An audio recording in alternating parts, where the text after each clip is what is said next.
Hey guys. Settle here. Tonight we began how female beauty was as a liability in medieval times and more. Female beauty was never a gift. It was a charge.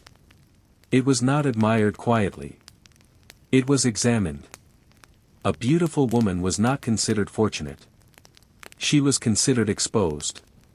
Because beauty did not belong to her. It belonged to whoever noticed it.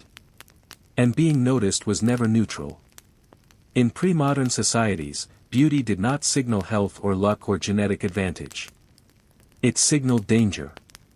Not danger to the woman herself, but danger from her. A woman who attracted attention was assumed to cause it intentionally. Accidental beauty did not exist. No one woke up beautiful by mistake. Beauty implied effort. Effort implied vanity. Vanity implied moral failure. So the first thing beauty required was explanation. A woman had to justify her appearance constantly. Her clothing. Her posture. Her cleanliness. Her face. Too much care meant seduction. Too little meant negligence. There was no correct amount. Only suspicion. A woman who was beautiful and silent was hiding something. A woman who was beautiful and expressive was inviting something. A woman who was beautiful and unhappy was ungrateful. Beauty erased neutrality. It meant that whatever happened next was her responsibility. If a man stared, she had tempted him. If he followed, she had encouraged him. If he spoke, she had invited conversation. If he touched, she had failed to stop him. If violence occurred, the question was never why he acted. The question was why she had been seen. Because beauty was not passive. It was active. It was believed to move outward. To disturb balance. A beautiful woman disrupted households she never entered. She destabilized marriages she never touched. She caused thoughts she never heard. And thoughts, in the moral imagination, were already sins. So beauty became evidence. It proved a woman was capable of causing moral collapse without speaking a word. Which meant she could not be trusted. This is why modesty was not about humility. It was about containment. Hair was covered not because it was sacred, but because it was distracting. Skin was hidden not because it was sinful, but because it was powerful. Movement was restricted not because it was improper, but because it drew attention. The goal was not invisibility. The goal was neutralization. To look like nothing was happening. But beauty resisted this.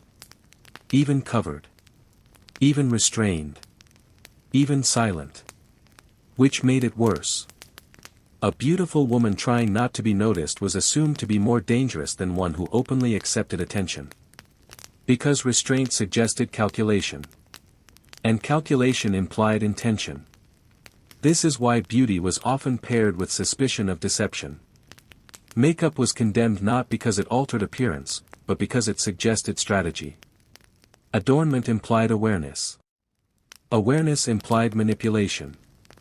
A woman who knew she was beautiful was dangerous.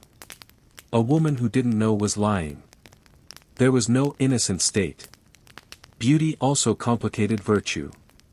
If a plain woman behaved modestly, it was praised. If a beautiful woman behaved modestly, it was doubted. Her restraint was not seen as moral strength. It was seen as performance. Beauty made goodness look artificial.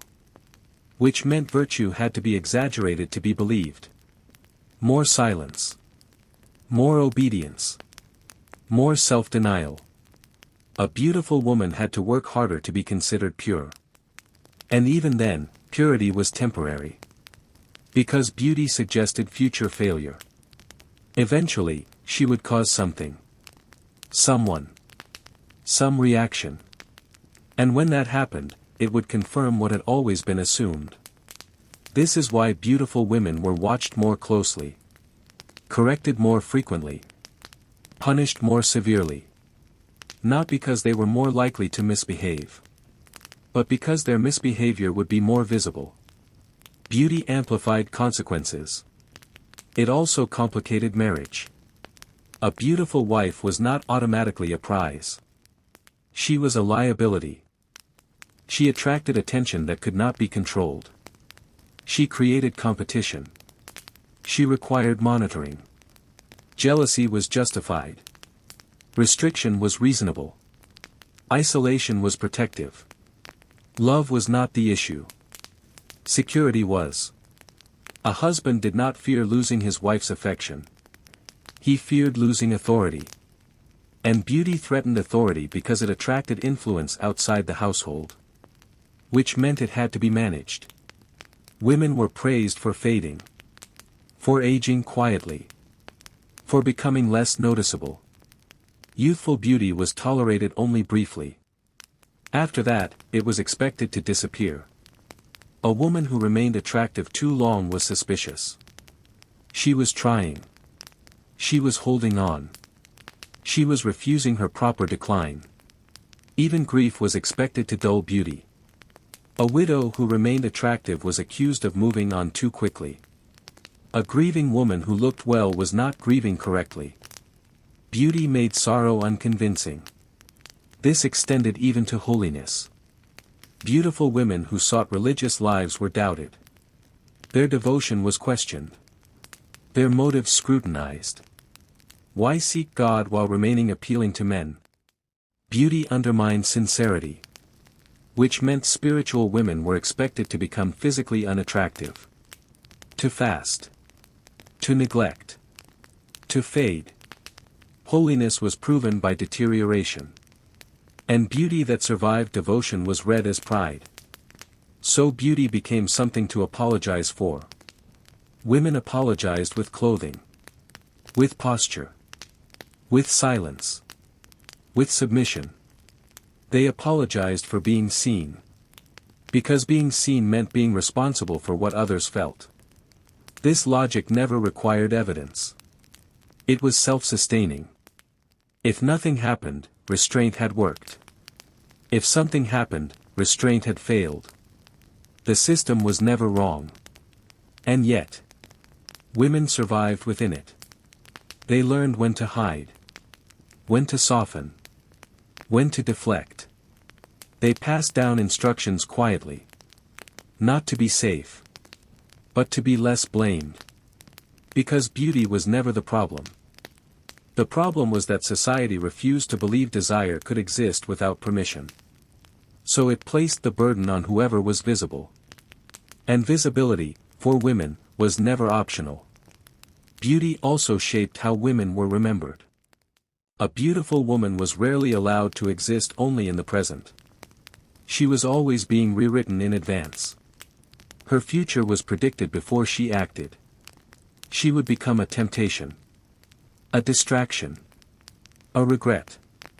If she succeeded, beauty would be credited. If she failed, beauty would be blamed. Skill was dismissed as charm. Intelligence reframed as cunning. Authority explained away as influence. Nothing she achieved was allowed to stand on its own.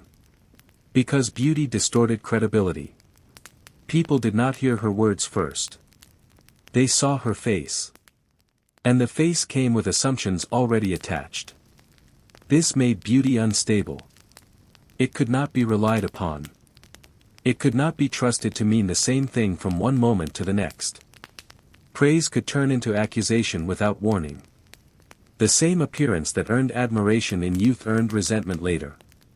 The same attention that elevated her one day endangered her the next. Beauty had no fixed value. Only shifting consequences. This unpredictability created constant vigilance.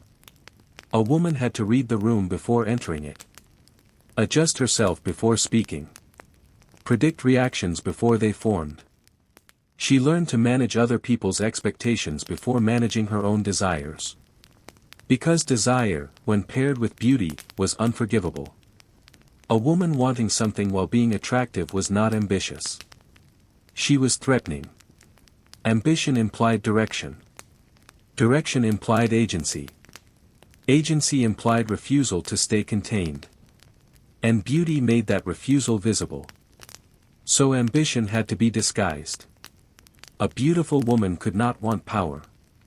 She could only want protection. Or service. Or marriage. Anything else suggested hunger. And hunger, in a beautiful woman, was always assumed to be sexual, even when it wasn't. Especially when it wasn't. This confusion erased complexity. Women were flattened into symbols rather than understood as people. Virgin. Wife. Widow. Temptress. Beauty locked them into whichever category observers found most convenient. And once assigned, escape was difficult. Behavior did not override appearance. Appearance overrode behavior. This meant that innocence required constant proof. A beautiful woman was never presumed innocent. She had to perform it. Through restraint. Through softness. Through compliance. Anger was dangerous. Confidence was misread. Directness was hostility. Even joy had to be moderated. Too much laughter suggested looseness. Too much ease suggested availability. Pleasure itself was suspicious. A beautiful woman enjoying anything too openly was assumed to enjoy men the same way. So enjoyment became guarded. Smiles became calculated. Expressions trained. The body learned to protect itself by reducing signal. But beauty leaked anyway. Through voice. Through movement. Through presence. Which meant safety was always partial. This is why beauty was often paired with superstition. People believed it could curse. Ensnare. Distract. They believed it could weaken men's reason. And when reason failed, blame needed somewhere to land. It could not land on men. Reason was their defining trait. So it landed on the object that supposedly disrupted it. Beauty became an external force. Something done to men. Not something experienced by women.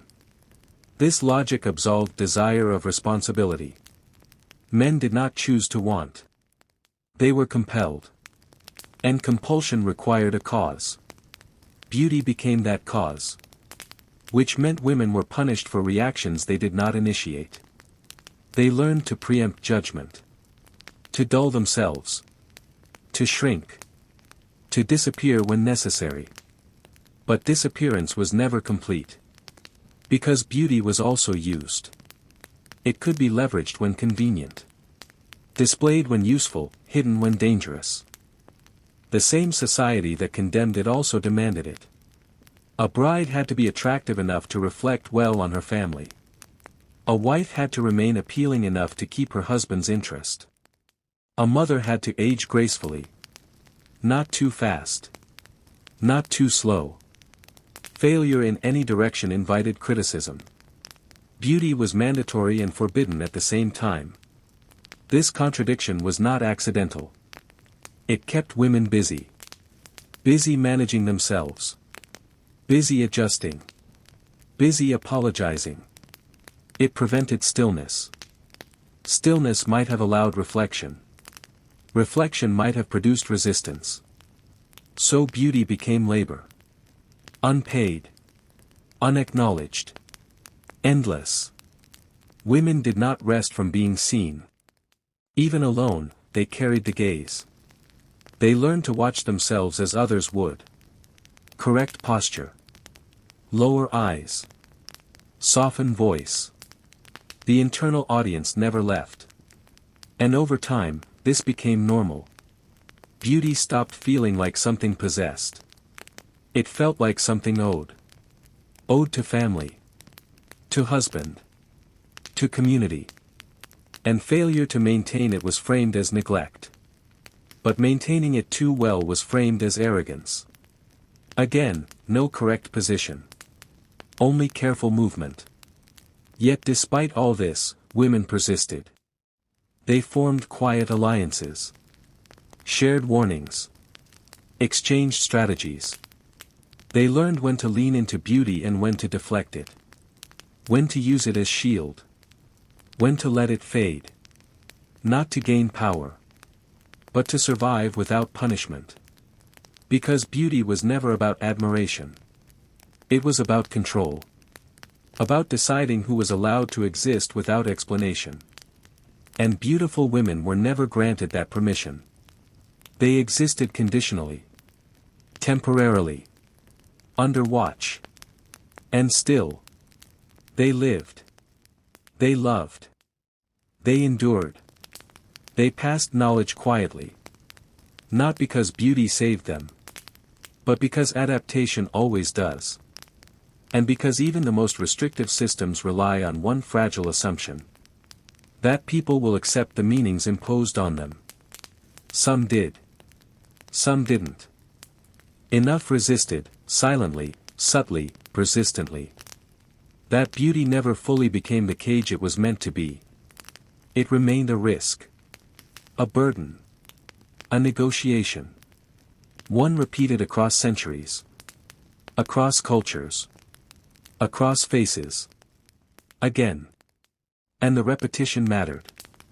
Because every generation inherited the same warnings, framed as wisdom. Be careful. Be modest. Be grateful. Be quiet.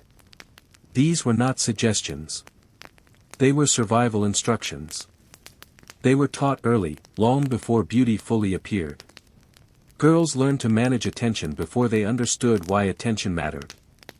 They were corrected for posture. For tone. For expression. Not because they had done something wrong. But because one day, they might. Anticipation replaced experience. The body was disciplined in advance. This is how beauty became something feared even before it arrived. A girl was warned about her future self. Told she would be dangerous without meaning to be. Responsible for reactions she could not yet imagine. So when beauty did arrive, it did not feel like discovery. It felt like confirmation. Confirmation that surveillance had been justified all along. This shaped how women understood their own faces. Mirrors were not tools of self-recognition. They were instruments of risk assessment. A woman did not ask, "How do I look?" She asked, "What will this cause?" This produced restraint that looked like virtue from the outside. And anxiety from the inside. Every choice became strategic. Clothing was chosen not for comfort, but for interpretation. Speech was shaped not for clarity, but for safety. Even kindness could be misread. A smile might encourage. Politeness might invite. Helpfulness might suggest availability. So kindness was rationed. Beauty narrowed emotional range. Which meant the world experienced women as colder than they were. Then blamed them for it. Beauty also distorted time. Youth was treated as a countdown. Attractiveness came with an expiration date that everyone pretended not to see. A woman was expected to enjoy her beauty. But not rely on it. Use it. But not be defined by it. Lose it. But not grieve it. Aging was framed as relief. Safety would arrive with invisibility. But invisibility came with loss. Loss of influence. Loss of attention when attention was needed. Loss of perceived value. So beauty's disappearance was not liberation. It was demotion.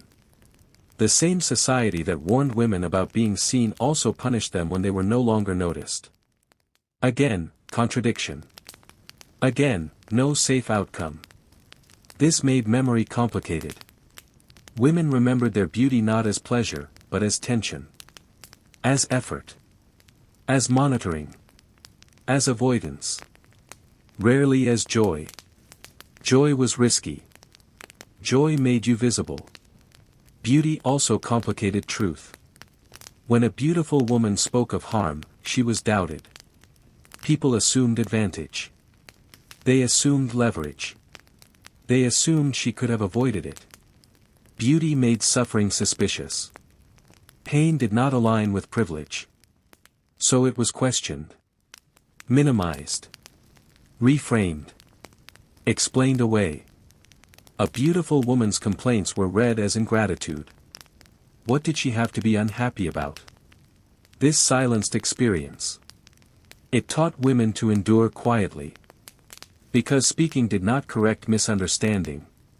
It created new ones. Beauty also affected how women were punished. Mistakes were not judged proportionally.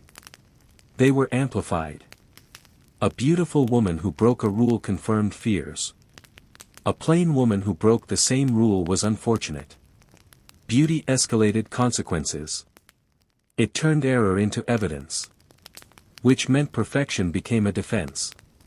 Not achievable. But attempted. This is exhausting. And exhaustion is a form of control. A tired person does not rebel. A tired person adapts. So beauty drained energy that could have been used elsewhere. It kept women focused inward. On maintenance. On restraint. On self-surveillance. While power operated externally. Quietly. Unchallenged. And yet.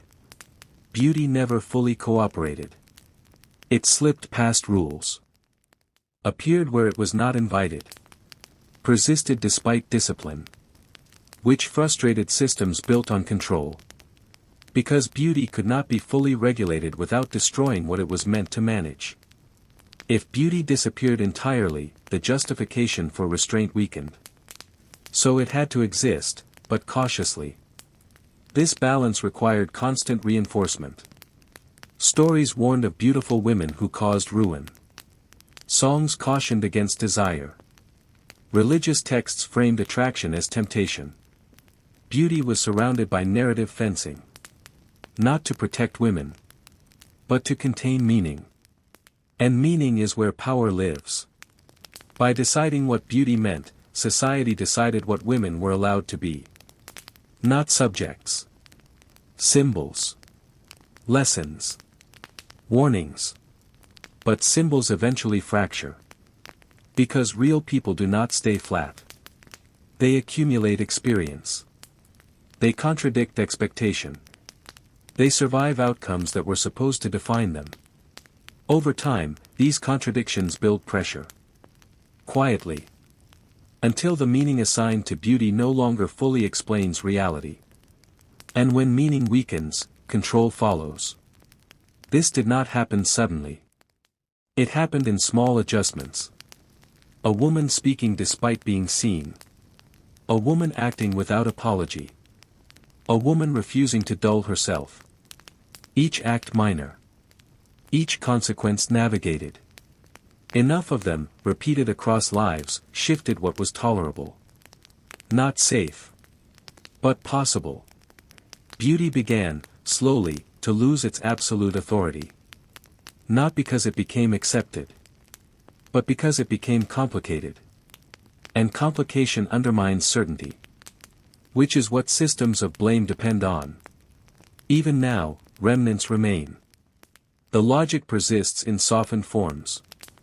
Disguised as preference. As advice. As concern. Be careful how you present yourself. Don't send the wrong message. You know how people think. These are modern echoes. The structure remains. Only the language has changed. Because beauty was never just appearance. It was a contract written without consent. One that assigned responsibility without power. And though the terms have shifted, the negotiation continues. Every time a woman enters a room. Every time she is noticed before she is heard. Every time her appearance is treated as an explanation. The cycle repeats. Not identically. But recognizably. Again. And again. And again. And the fact that it is recognizable. That it can be named. Is itself evidence of survival. Because systems rely on silence.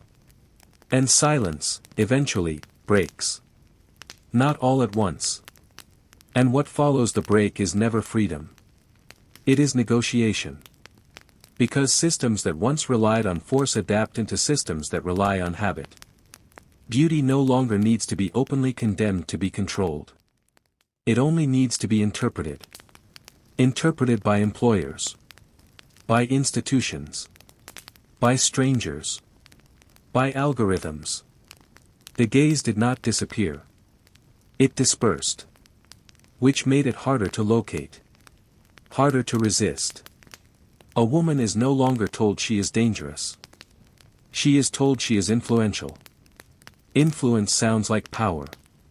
But it carries the same expectation of responsibility. If something goes wrong, it is still traced back to visibility.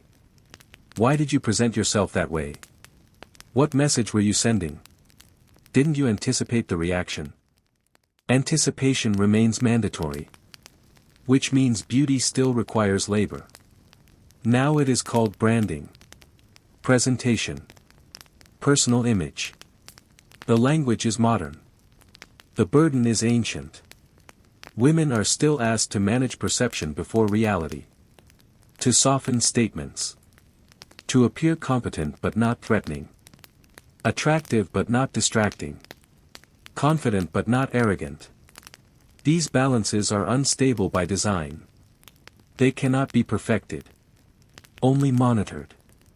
And monitoring drains energy. This is why beauty continues to shape opportunity unevenly. Doors open, but not without cost. Attention comes, but not without conditions. Visibility expands reach, but also exposure. The reward is proximity. The price is scrutiny.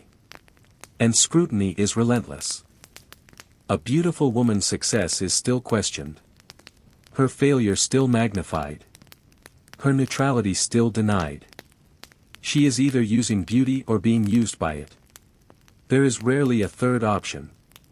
Which means her interior life remains inaccessible. She is seen. But not known. And being seen without being known is not connection.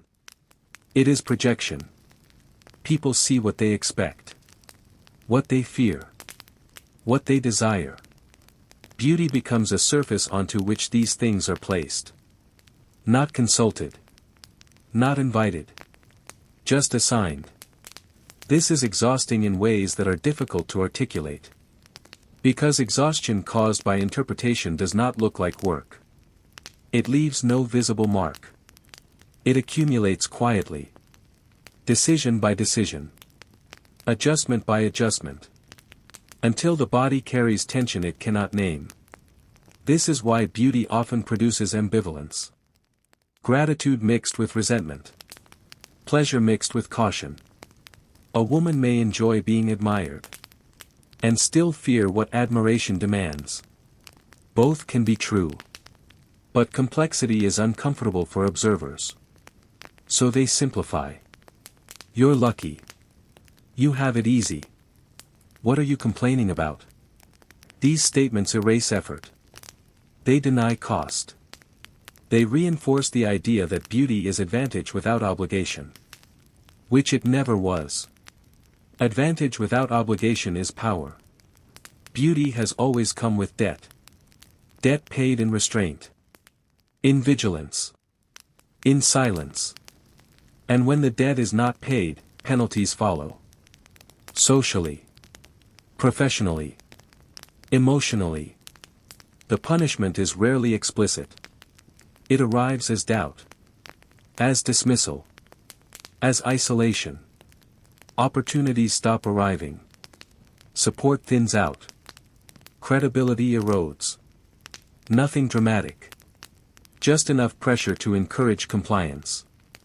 This is how control persists without appearing coercive. And yet, even under these conditions, people continue to resist. Not always visibly. Not always heroically. Sometimes resistance looks like indifference. Like refusal to optimize. Like choosing comfort over presentation. Sometimes it looks like anger.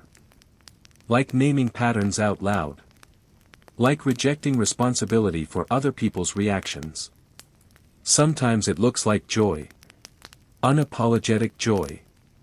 Joy that refuses to shrink itself. This is threatening. Because joy without permission undermines the contract. It suggests that beauty does not need to be justified. That visibility does not require apology. That desire can exist without blame. Which destabilizes the entire structure.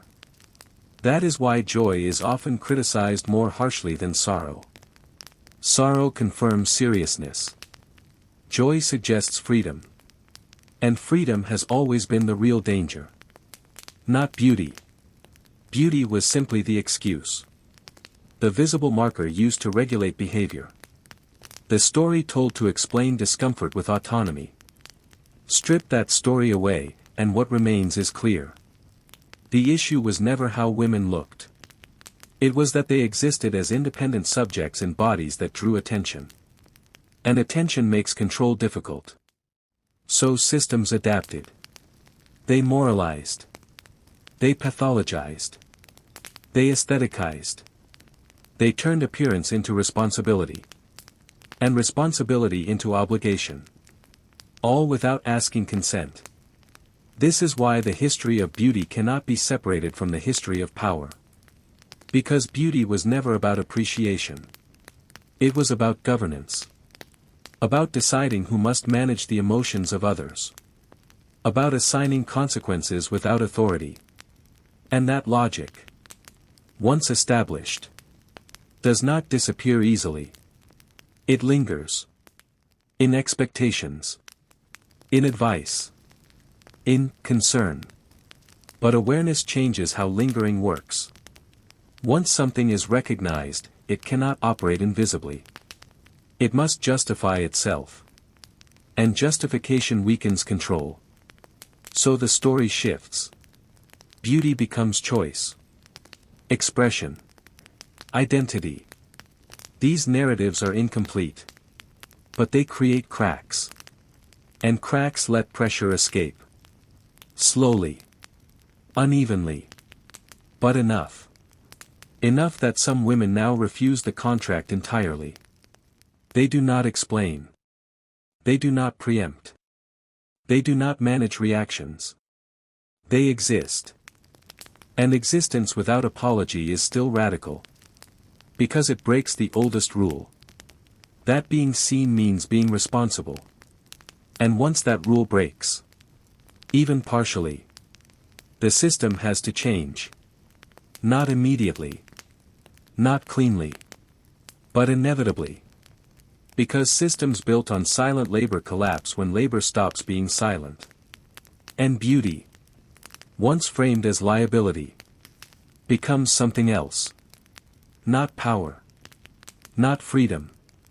But possibility. Possibility without predetermined meaning. And that is the most destabilizing condition of all. Because it cannot be controlled. Only responded to. And response is harder than control. Control relies on certainty. Response requires attention. Once beauty becomes possibility rather than verdict, observers lose the comfort of assumption. They can no longer predict meaning on sight. They must listen. Listening is effort. Effort redistributes power. So resistance is often framed as confusion. Why are you doing it this way? Why can't you just accept the advantage? Why make it difficult? Difficulty becomes the accusation. A woman who refuses to manage perception is labeled irresponsible. Unprofessional. Provocative. Unaware. Not dangerous anymore. Just inconvenient. And inconvenience is the modern substitute for moral failure. It allows the same corrections without the same language. Be strategic. Be realistic. Think about consequences. Consequences, again, are framed as natural. Inevitable. Unavoidable. As if the system itself were weather. This framing hides agency. It pretends no one is choosing to reward compliance and punish deviation. It pretends the gaze is neutral. But neutrality has never required so much instruction. If beauty were harmless, it would not need management. If visibility were safe, it would not need explanation.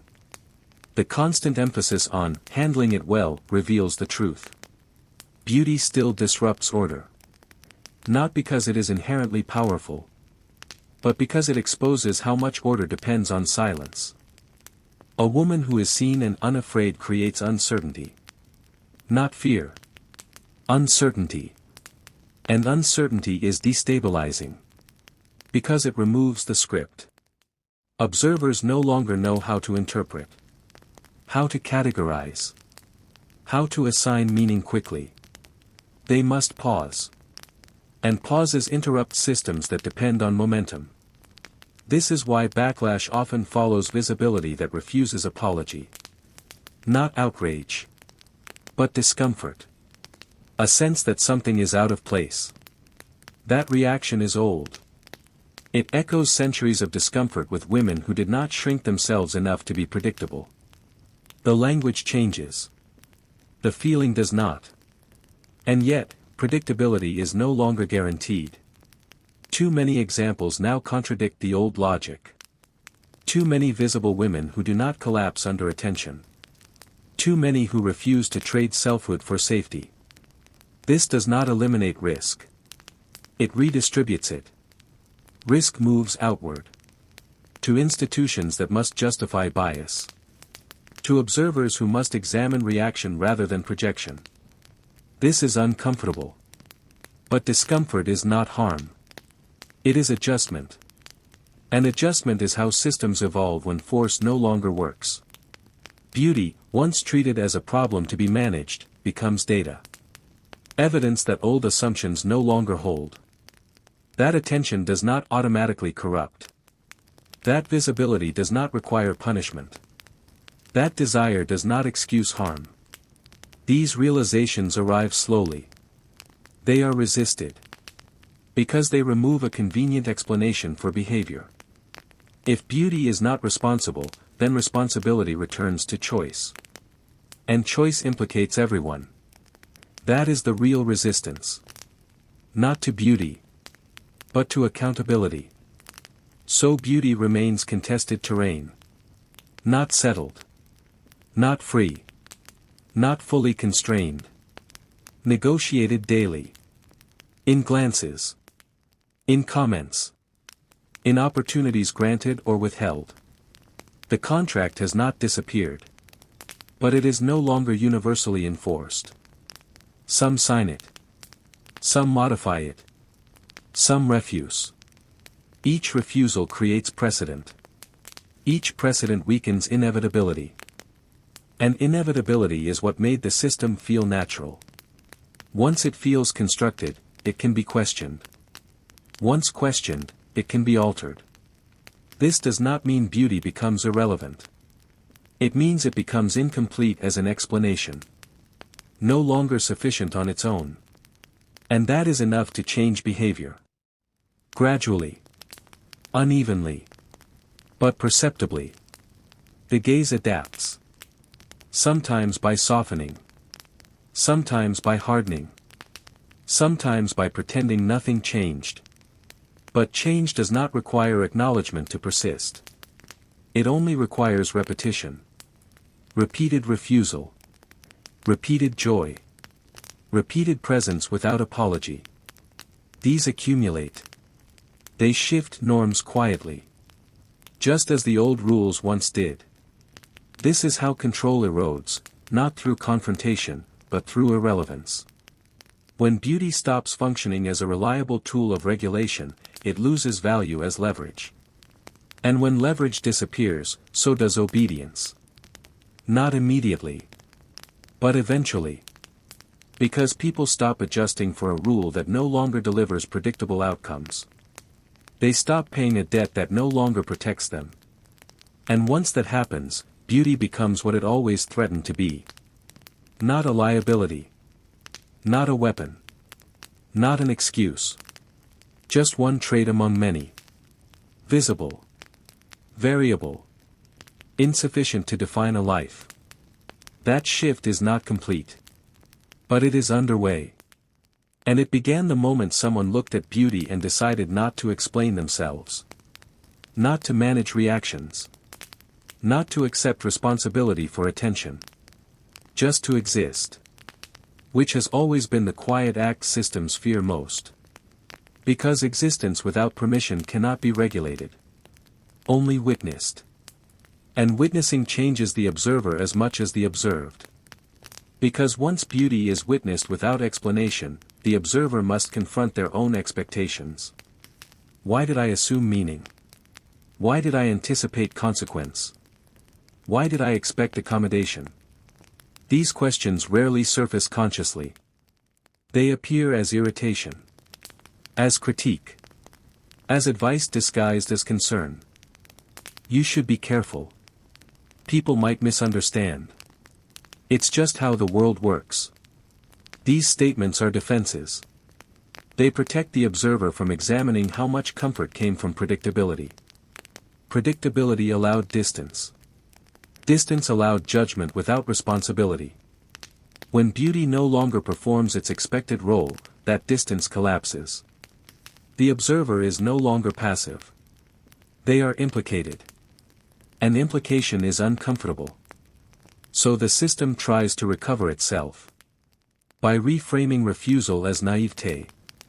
By casting resistance as immaturity. By suggesting harm where there is only disobedience.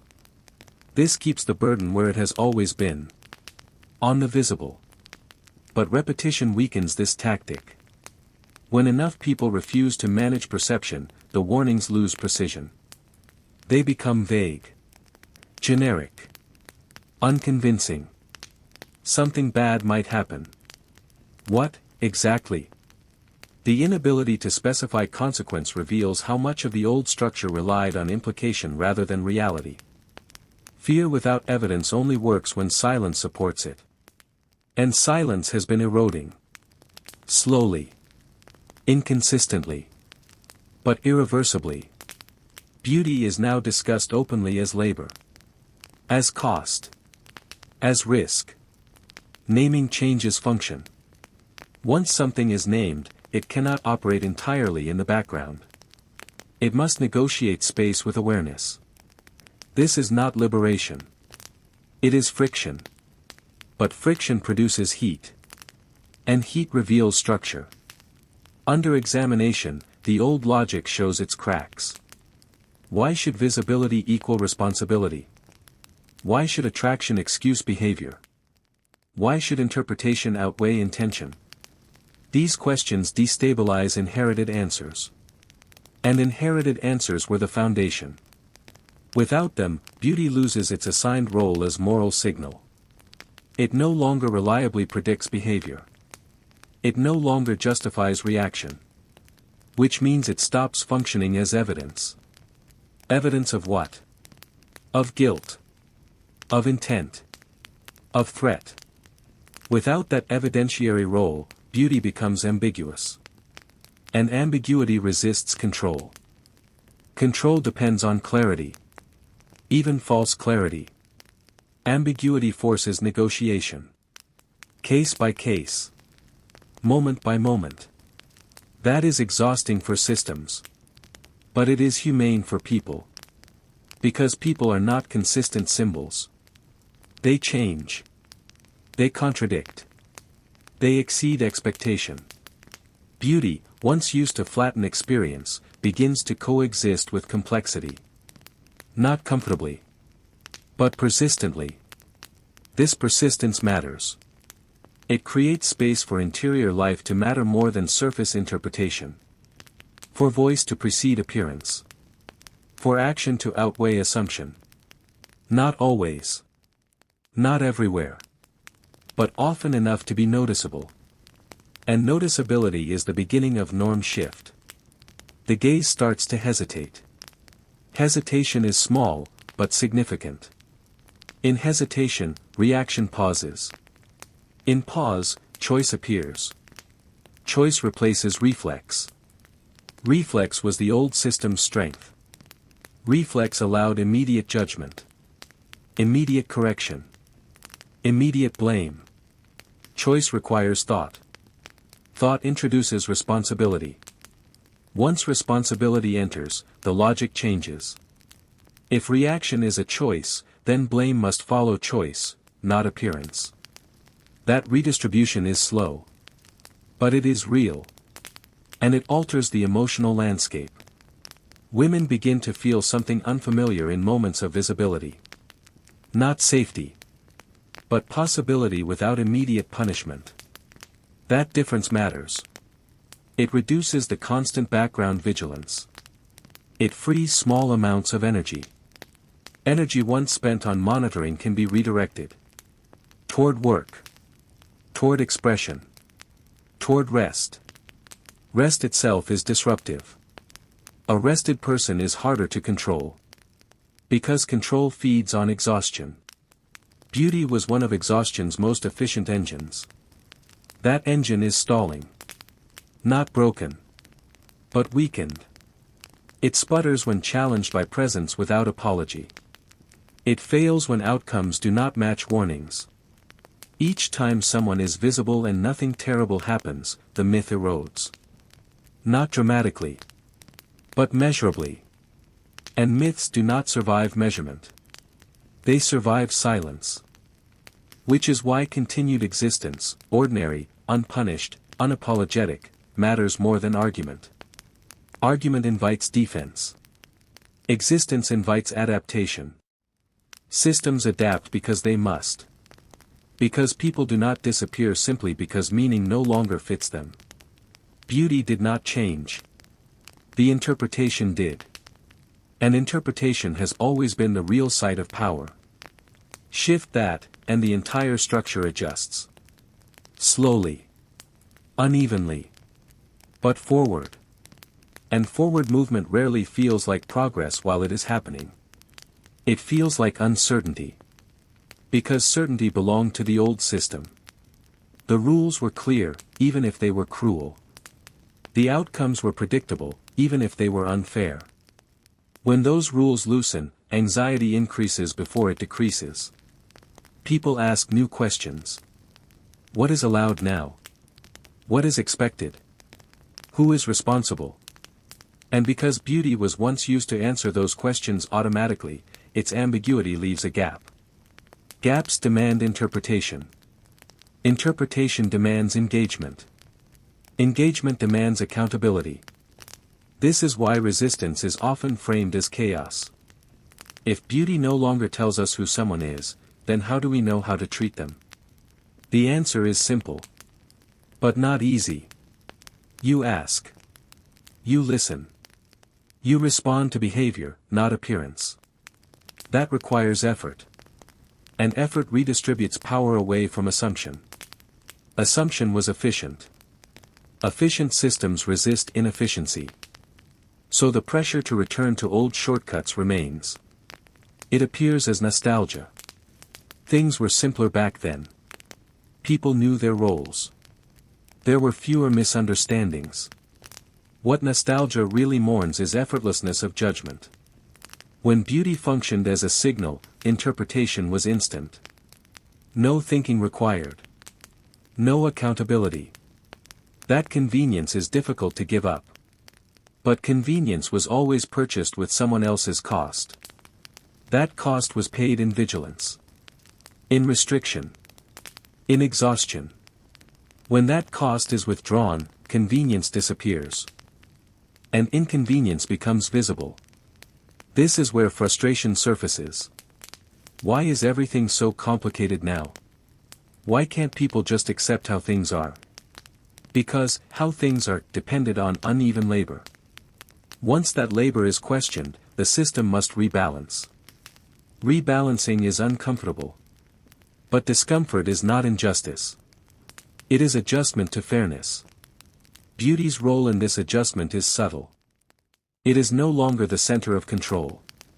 But it is still a trigger. Visibility still draws attention. Attention still invites reaction. What changes is where reaction is directed. Outward rather than downward. Toward systems rather than individuals. Toward norms rather than bodies. This shift is incomplete. Old reflexes persist. But reflexes weaken with repetition. Each time an assumption fails, confidence in it erodes. Each time someone is visible without consequence, the warning sounds hollow. Over time, hollow warnings lose authority. Authority does not vanish. It dissolves. Gradually. Quietly. Beauty, once overburdened with meaning, becomes lighter. Not insignificant. But no longer decisive. It becomes one input among many. Not the verdict. This lightening affects how women experience themselves. They are less likely to preemptively apologize. Less likely to shrink before entering space. Less likely to assume guilt for attention. Not always. But more often. And often is enough. Because often accumulates. Often becomes pattern. Pattern becomes norm. This is slow work. Uncelebrated. Uneven. But durable. Unlike revolutions, which announce themselves, this shift leaves few monuments. Its evidence appears in small moments. A woman speaking without qualification. A woman dressing for comfort. A woman refusing to explain her presence. These moments rarely make history. But they change it. Because history is built from repetition, not declarations. Beauty no longer anchors morality the way it once did. It still matters. But it does not rule. And the difference between mattering and ruling is freedom. Not absolute freedom. But functional freedom. Enough to breathe. Enough to rest. Enough to exist without constant negotiation. That was always the goal. Not admiration. Not power. Just the ability to be present without consequence. To be seen without explanation. To be visible without debt.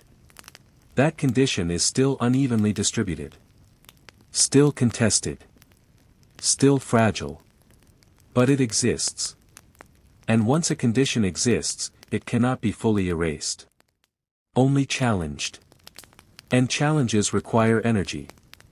Energy systems no longer have in surplus. Because the old structures relied on endless unpaid labor. And that labor is no longer guaranteed. Beauty no longer supplies it automatically. So the system recalibrates. Slowly. Reluctantly. But inevitably. Because people adapt faster than rules. And when adaptation spreads, rules follow. Or they break. Either way, the future looks different from the past. Not because beauty disappeared. But because its meaning loosened. And loosened meanings do not hold people in place. They let them move. And movement, once allowed, changes scale. It begins internally. As permission. Permission to take up space without rehearsal. Permission to speak without cushioning. Permission to be visible without preemptive defense. These permissions are small. Almost unnoticeable. But they compound. Because once a person stops spending energy on self-regulation, that energy goes somewhere else. Into clarity. Into persistence. Into presence. Presence is not loud. But it is difficult to ignore. This is why beauty's shifting role affects more than aesthetics. It alters how attention circulates. Attention used to flow in one direction. Toward appearance. Toward surface. Toward interpretation. Now it hesitates. It splits. It asks where to land. Sometimes it lands on words. Sometimes on actions. Sometimes on absence. Absence is important. Because when women stop performing expected responses, silence changes meaning. Silence is no longer compliance. It becomes refusal. Refusal without confrontation. And refusal unsettles systems that rely on participation. Beauty once guaranteed participation. It ensured reaction. Judgment. Engagement. Now participation is optional. Optional systems struggle. They must persuade rather than assume. Persuasion requires justification. Justification invites critique. Critique exposes structure. This is why beauty's quiet redefinition matters even when nothing dramatic happens. No laws change. No declarations are made. But everyday interactions shift slightly. The comment that is not made. The advice that is withheld. The assumption that pauses and dissolves. These moments accumulate. They create a different emotional environment. Less sharp. Less anticipatory. Less charged. Not safe. But safer. And safety, even partial, allows experimentation. New ways of being appear. Not idealized. Not perfected. Just less constrained. A woman tries something without calculating reaction first. Another does not apologize when she speaks. Another refuses to frame her existence as explanation. None of this looks revolutionary. That is why it works. Systems recognize revolutions. They prepare for them. They do not prepare for erosion. Erosion is slow. Unfocused. Difficult to stop. Beauty's old role erodes through overuse. It has been asked to carry too much meaning for too long. Eventually, it fails under the weight. People notice inconsistency. Why did this look cause blame yesterday and praise today? Why did visibility harm one person and benefit another? Why does the same beauty mean different things depending on context? Once these inconsistencies become obvious, confidence in interpretation weakens. Weak interpretation weakens authority. Authority that cannot explain itself loses credibility. And credibility is more fragile than power. Power can be enforced. Credibility must be maintained. Beauty no longer reliably maintains it. So institutions adjust. Slowly. Awkwardly. Sometimes regressively. They attempt new narratives. Empowerment. Choice. Confidence. These narratives are imperfect. They often shift responsibility without removing burden. But even imperfect narratives dilute the old ones. They introduce alternatives. Alternatives are dangerous to rigid systems. Because they suggest contingency. And contingency implies choice. Choice implies responsibility. Responsibility redistributes power. This redistribution is uneven. Some benefit sooner. Some later. Some not at all. But the direction holds. Because once a rule stops producing consistent outcomes, adherence declines. People stop adjusting for it. They test boundaries. Not recklessly. Cautiously. But enough to confirm suspicion. Nothing terrible happens. Or what happens is manageable. Or what happens is no worse than before. This realization matters. Fear relies on exaggeration. Once exaggerated consequences fail to appear, fear weakens. Beauty loses its ability to threaten. It becomes descriptive rather than prescriptive. Something noticed. Not something acted upon.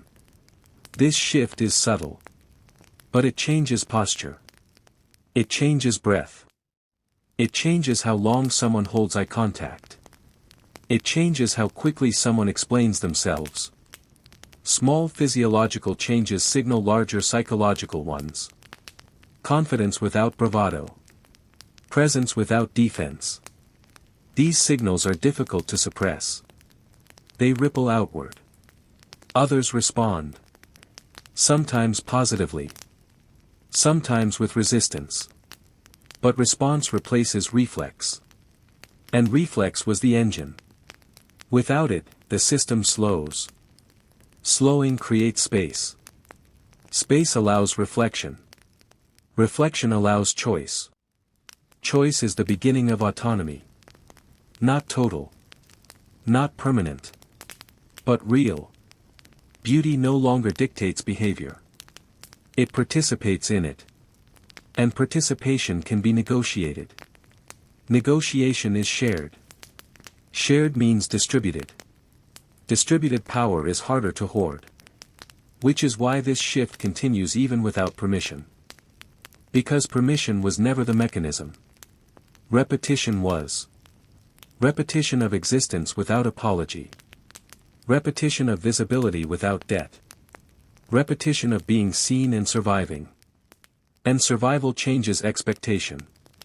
Once survival is no longer extraordinary, fear loses its authority. Fear only works when it feels predictive. When it claims to know what will happen next. Beauty used to make fear feel accurate. If you are seen, something will follow. If you attract attention, you will pay for it. If you refuse to manage perception, you will suffer. These warnings once matched experience closely enough to persist. But when outcomes diversify, prediction weakens. Some women are visible and unharmed. Some are admired without punishment. Some refuse explanation and are still accepted. Not always. Not everywhere. But often enough to fracture certainty. And fractured certainty cannot govern behavior reliably. People begin to ask quieter questions. Is this rule still real? Or is it just familiar? Familiarity often masquerades as truth. Beauty benefited from this confusion for centuries. It felt natural. Obvious. Unavoidable. But inevitability only survives when alternatives feel impossible. Once alternatives are observed, inevitability collapses. Not dramatically. But decisively. Beauty becomes optional as explanation. Optional explanations lose force. This is where resistance becomes boring. Not heroic. Not defiant. Routine. Routine is dangerous to systems of control. Because control relies on emotional charge. Fear. Shame. Anticipation. When those emotions dull, compliance fades. A woman who no longer anticipates blame does not self-correct as aggressively. She does not soften every statement. She does not preempt every reaction. This reduces friction inside her body. Reduced friction allows steadiness. Steadiness reads as confidence. Confidence attracts respect. Respect changes interaction. Interaction reinforces expectation. Expectation reshapes norm. This chain is subtle. But it is powerful. It does not announce itself. It just keeps working. Beauty, once a trigger for judgment, becomes background information. Still noticed. But no longer decisive. This is not equality. It is redistribution. Meaning shifts from surface to behavior. From interpretation to interaction. From appearance to accountability. This shift exposes something uncomfortable. That much of what was blamed on beauty was never about beauty at all. It was about discomfort with autonomy. With women acting without permission. With desire existing without guilt. With presence not asking to be managed. Beauty was simply the most visible excuse. When that excuse weakens, resistance must find new language. It tries. Professionalism. Tone. Approachability. Culture fit. The terms change. The pattern remains. But patterns weaken when they must keep reinventing themselves. Each reinvention narrows scope. Each new term convinces fewer people. Until eventually, enforcement becomes inconsistent. Inconsistency breeds challenge. Not loud challenge. Quiet refusal. People stop adjusting for rules that no longer feel universal. They take risks that would once have been unthinkable. And when nothing catastrophic happens, the lesson spreads. Not as ideology. As experience. Experience is harder to argue with than theory. Beauty loses authority not because it is rejected, but because it is outgrown. It cannot carry the same meaning in a world where too many counterexamples exist. Too many visible women who do not collapse. Too many who are neither punished nor protected by appearance. Too many whose lives are shaped by factors beauty cannot explain. This excess breaks the model. Once a model stops explaining reality, it stops governing behavior. People still reference it. Out of habit. Out of caution. But they no longer believe in it fully. Partial belief produces partial compliance. Partial compliance produces drift. Drift reshapes systems without confrontation. This is how long-standing logics fade. Not through overthrow. Through irrelevance. Beauty, once a liability imposed from outside, becomes just one trait among many. Sometimes helpful. Sometimes harmful. Often neutral. Its meaning situational. Its power contextual. Its burden optional. That optionality is new. And it matters. Because choice, even limited, alters posture. Posture alters interaction. Interaction alters structure.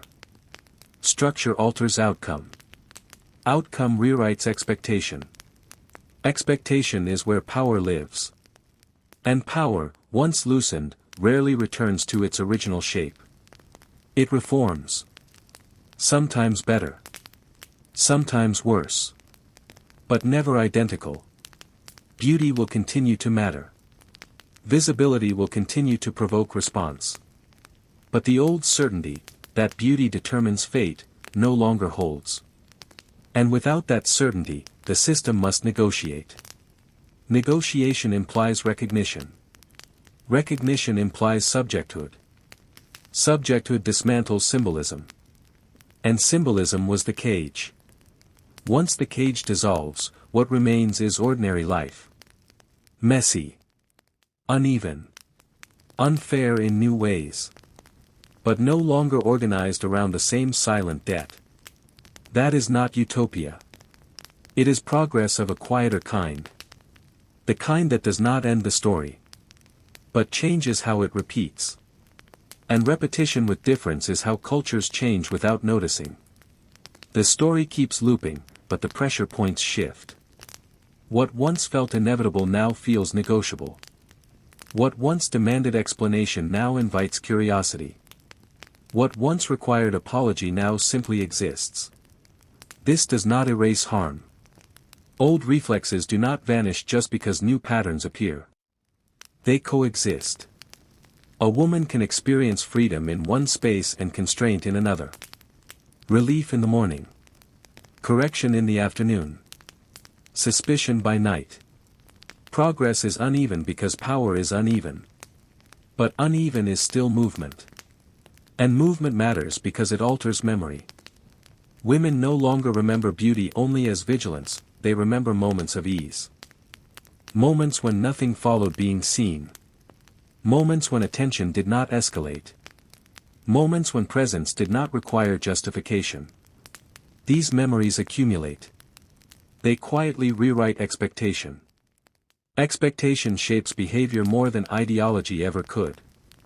A woman who expects neutrality behaves differently than one who expects punishment. She stands longer. She speaks sooner. She does not flinch when noticed. Others respond to this shift, even if they cannot name it. Confidence alters dynamics. Not dominance. Not defiance. Just steadiness.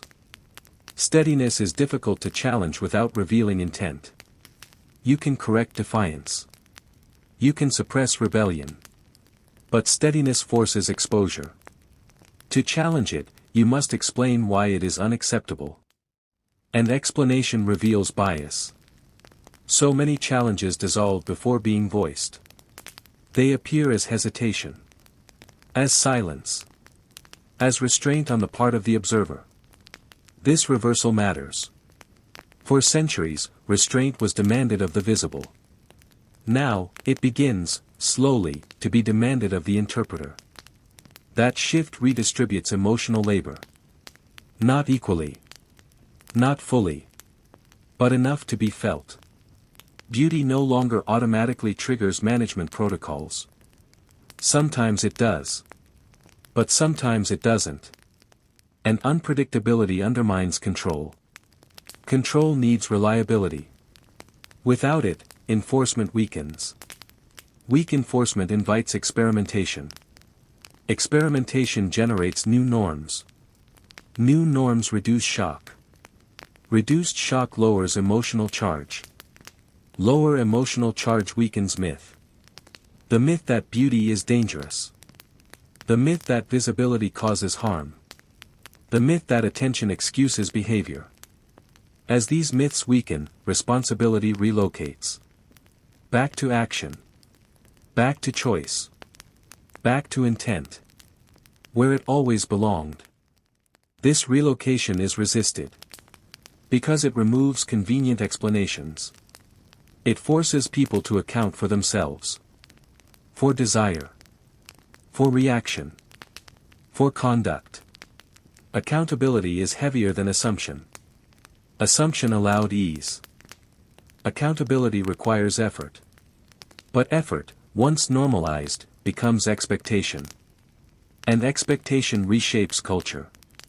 Beauty stops functioning as shorthand. It no longer explains success. It no longer excuses harm. It no longer predicts outcome. It becomes descriptive, not prescriptive. Seen, not interpreted. This does not mean equality has arrived. It means the old logic has lost monopoly. Multiple logics now compete. And competition erodes dominance. This erosion is subtle. It looks like contradiction. One moment progress. Next moment backlash. But backlash itself is evidence of weakening control. Strong systems do not react loudly. They do not need to. They correct quietly. When correction becomes noisy, power is already negotiating. That negotiation continues. In policy. In media. In private interactions.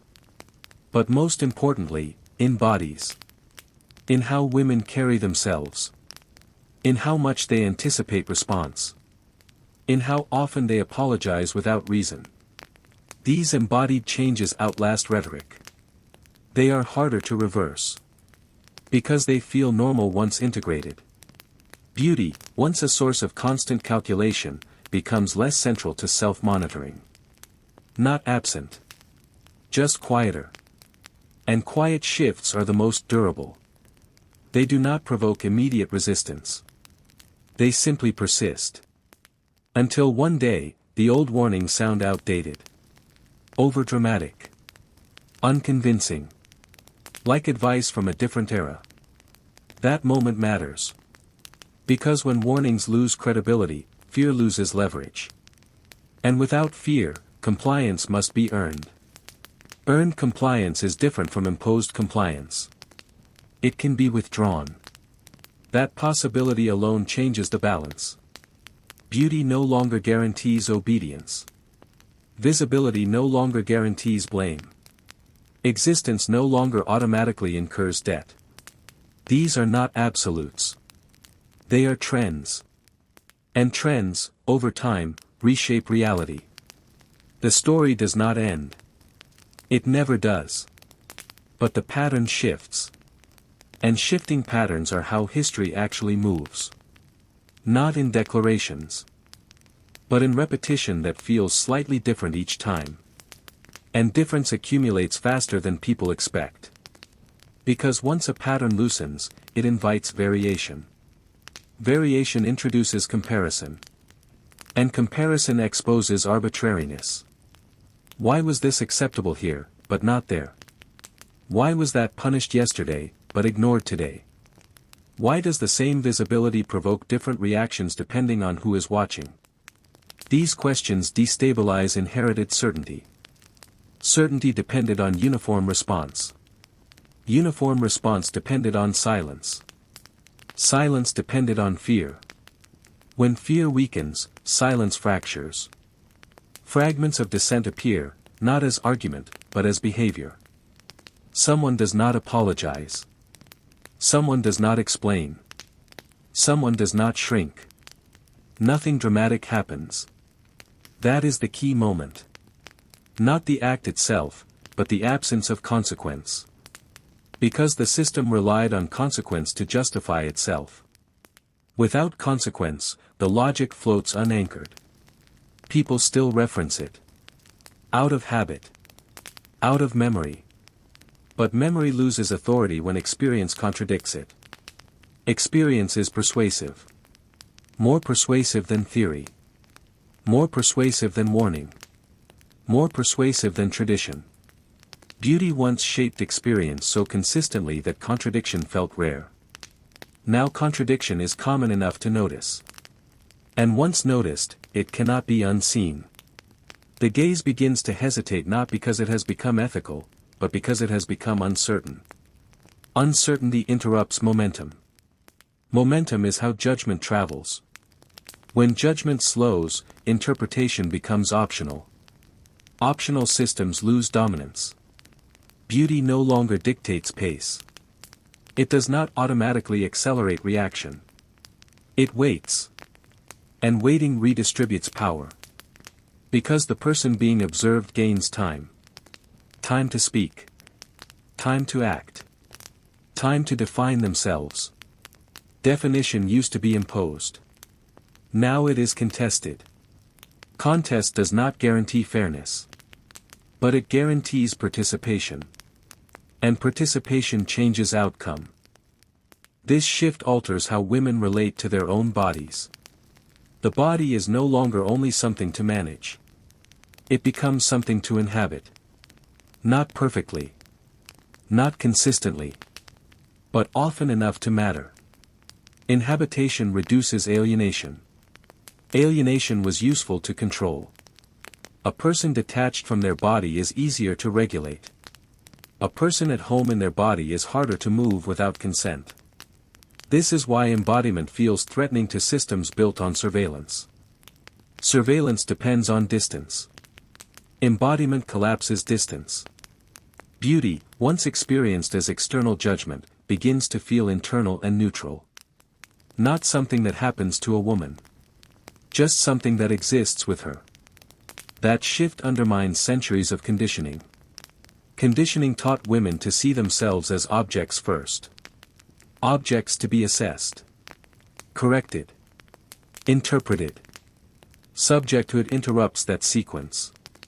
Subjecthood insists on interiority. Interior lives are inconvenient. They cannot be fully predicted. They resist categorization. Beauty, when attached to interiority, loses its ability to function as symbol. Symbols require flatness. Interior life introduces depth. Depth complicates narrative. Narrative loses efficiency. Efficiency was the system's strength. Without it, control requires more effort. More effort invites fatigue. Fatigued systems make mistakes. Mistakes reveal bias. Bias, once visible, loses legitimacy. Legitimacy is harder to restore than authority. Authority can be enforced. Legitimacy must be believed. Beauty no longer reliably produces belief. It produces questions. And questions are corrosive. They do not destroy systems immediately. They weaken foundations. Foundations fail slowly.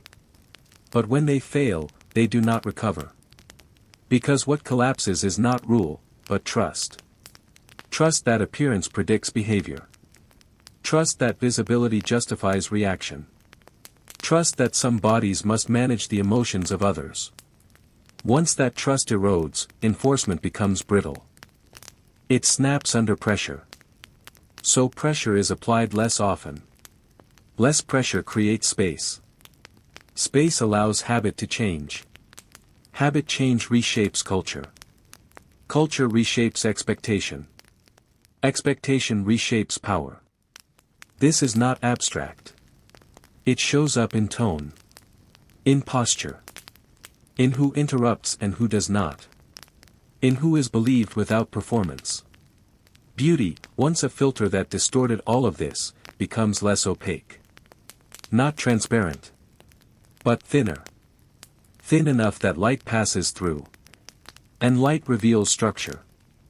Revealed structures can be challenged. Not always successfully. But persistently. Persistence matters more than victory. Victory invites backlash. Persistence invites normalization. Normalization is quiet. It does not announce itself. It just becomes how things are done. One day, a warning sounds outdated. Another day, a correction feels excessive.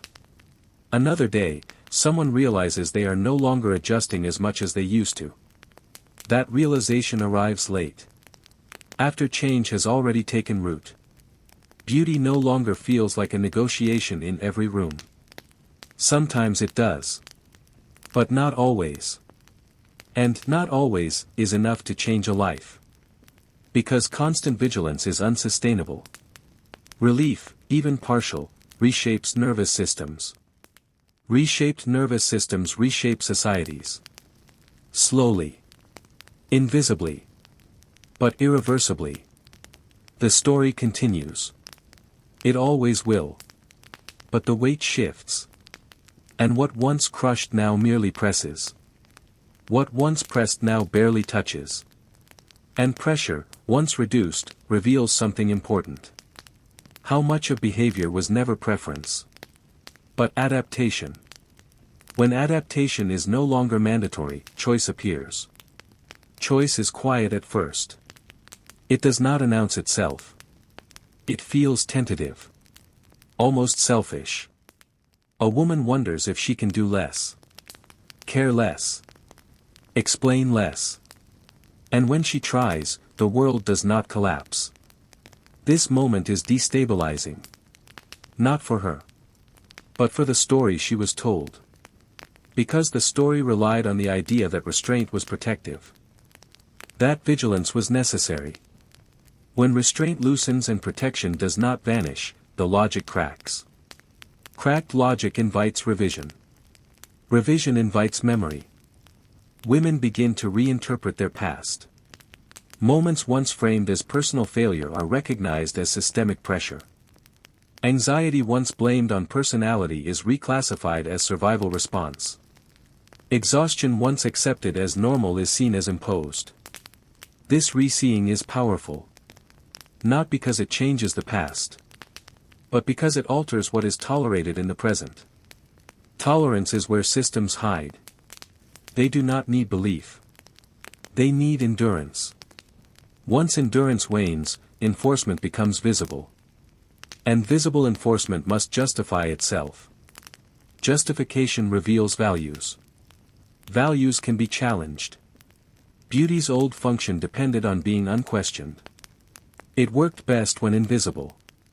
When everyone agreed. Without saying so. That some bodies must manage attention for others. Now that agreement fractures. Not all at once. Not everywhere.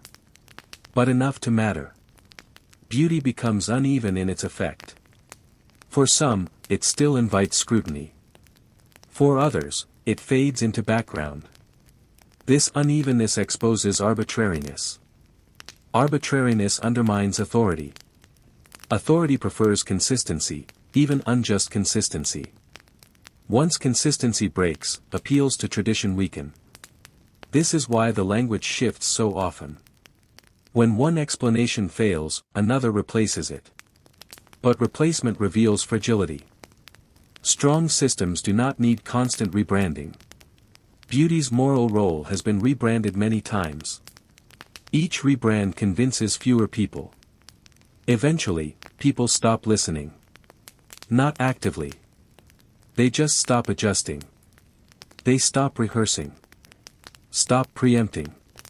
Stop anticipating every possible interpretation. They enter rooms as themselves. Not defiantly. Just normally. Normal presence used to be impossible.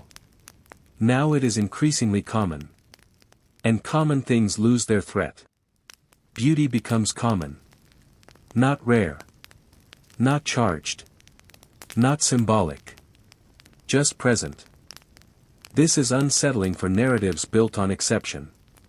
Exception allowed control. Commonality dissolves it. When beauty is no longer exceptional, it no longer requires regulation. It becomes one variable among many. Variable systems are harder to dominate. They require flexibility. Flexibility redistributes power. This redistribution is incomplete. There are still consequences. Still hierarchies. Still penalties. But the automatic link between appearance and blame weakens. Weak links break under stress. And stress is constant. Modern life applies pressure everywhere. Systems that rely on fragile assumptions do not survive sustained stress. They adapt or collapse. Beauty's role is adapting. It is no longer reliable as a moral shortcut. Shortcuts saved effort. Without them, people must think. Thinking changes behavior. Behavior reshapes norms. Norms rewrite expectation. Expectation governs interaction. Interaction governs life. This chain is long. But it moves. And movement compounds.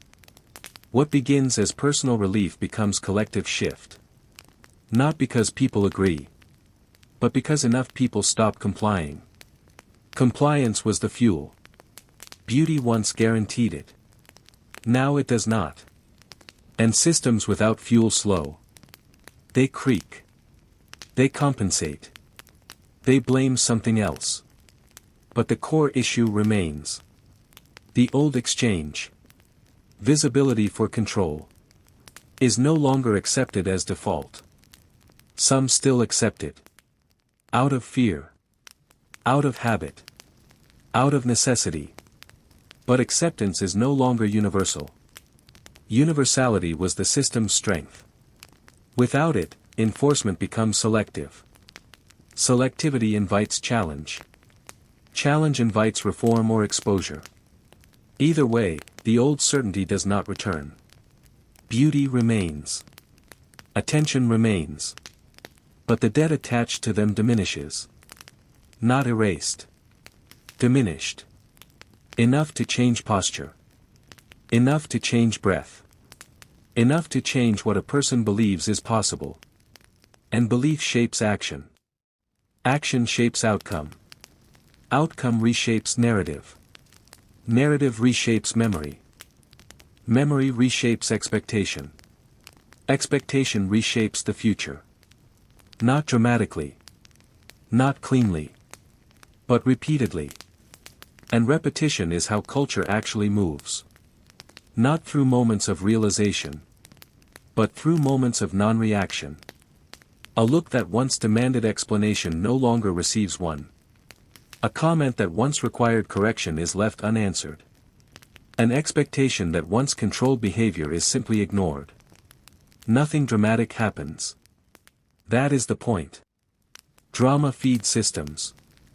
Silence starves them. The old order depended on constant reinforcement. On reminders. On warnings disguised as concern. Be careful how you dress. Be careful how you speak. Be careful what people might think.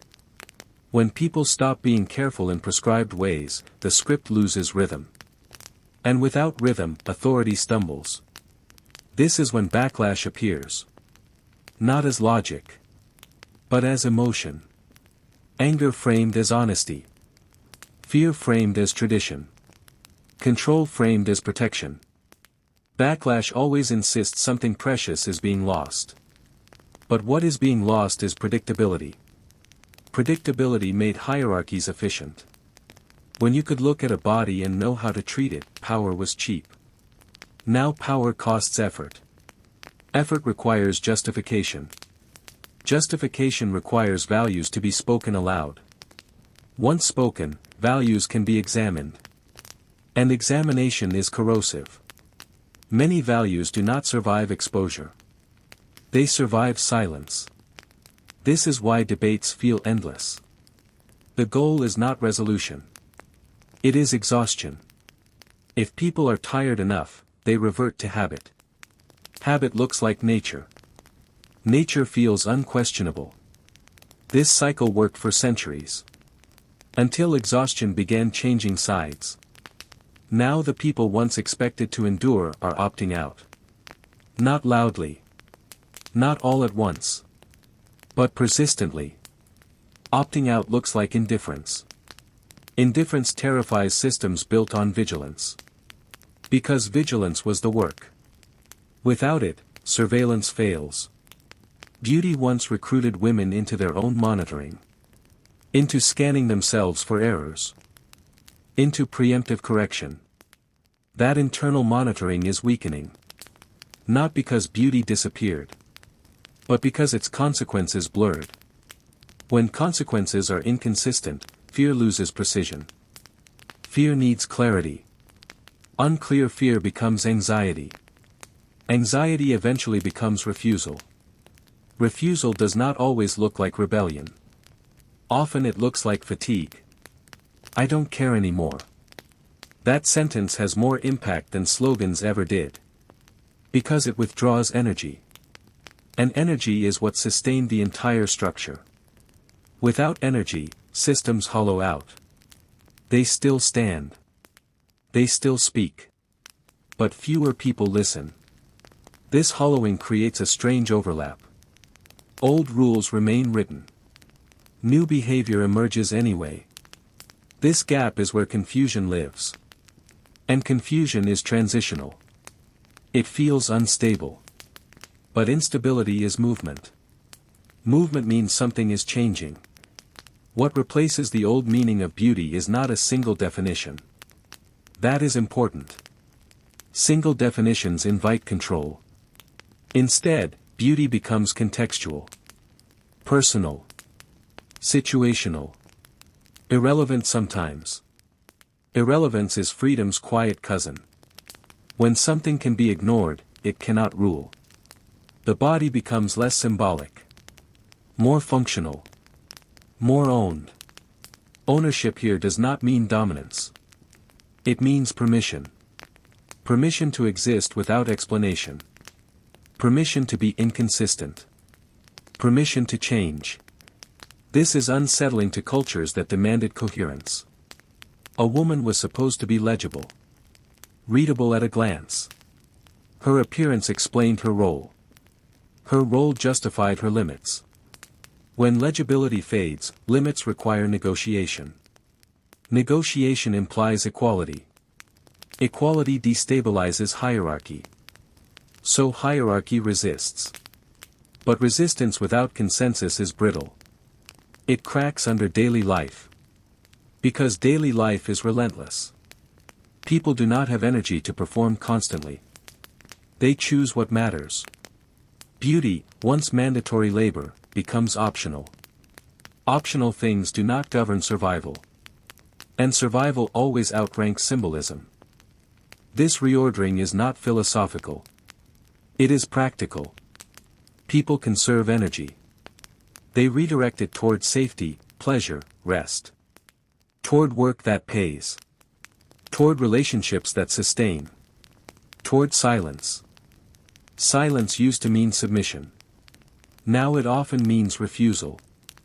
Not refusing beauty. Refusing the obligation attached to it. This distinction matters.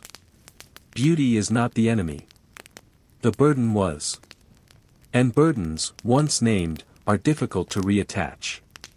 Because people remember what it felt like to set them down. Even briefly. Even imperfectly. That memory lingers. It informs future choices. Small ones. Daily ones. Choices about what to tolerate. What to ignore. What to walk away from. Walking away used to be impossible. Now it is increasingly common. Common enough to change expectations. Expectations shape systems more than laws ever did. Because laws follow behavior. Not the other way around. And behavior is already shifting. Quietly. Unevenly. But steadily. Beauty still exists. Attention still exists. Judgment still exists. But inevitability does not. And inevitability was the real power. Once inevitability dissolves, everything becomes negotiable. Negotiation is slow, messy, incomplete. But it is human. And humanity, when allowed space, adapts. And adaptation begins with small decisions. The way someone walks into a room. The way they answer a question. The way they hold their gaze. Each act carries less preemptive management than before. Each act carries more authenticity. This does not mean safety. It means recalibration. Recalibration is uncomfortable for observers. Because observers relied on automatic interpretation. Because they depended on visible signals to predict behavior. When signals are inconsistent, uncertainty rises. Uncertainty produces hesitation. Hesitation slows reaction. Slowed reaction creates space. Space allows choice. Choice allows experimentation. Experimentation allows learning. And learning feeds confidence. Confidence without apology looks radical in a system that expected obedience. But it is not dangerous. It is simply visible. Visibility invites reaction. Reaction invites negotiation.